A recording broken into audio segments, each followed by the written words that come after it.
चंद्रपूर जिल्ह्यातल्या वरोरा शहरात मराठी विज्ञान परिषदेच्या वतीनं 11वं राज्यस्तरीय बालविज्ञान संमेलन आयोजित करण्यात आले।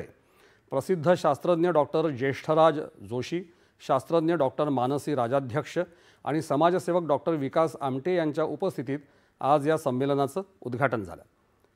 शालेय विद्यार्थ्यांमध्ये बालवयातच वैज्ञानिक दृष्टिकोन विकसित करणं महत्त्वाचं आहे। त्यासाठी बाल आणि युवा विज्ञान संमेलन हा टप्पा नाविन्यतेच्या दृष्टीनं महत्त्वाचं असल्याचं डॉक्टर जोशी म्हणाले। परदेशी संशोधनापेक्षा भारतात होणारं संशोधन अधिक सरस आहे असं सांगत 2047 पर्यंत भारताला विकसित राष्ट्रांच्या श्रेणीत नेण्यासाठी विज्ञान आणि संशोधनाची कास धरावी लागेल असा मोलाचा सल्ला त्यांनी विद्यार्थ्यांना दिला। या संमेलनात राज्यभरातून 100 विद्यार्थी आणि 50 शिक्षक सहभागी झाले आहेत।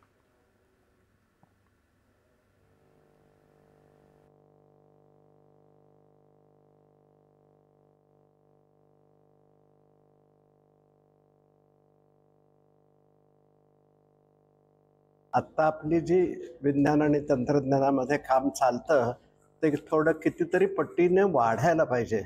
आणि हे वाढायचं असेल तर आता आपण म्हणतो की शेतीमध्ये उत्पन्न वाढायला पाहिजे, म्हणजे शेती सुपीक करायला पाहिजे।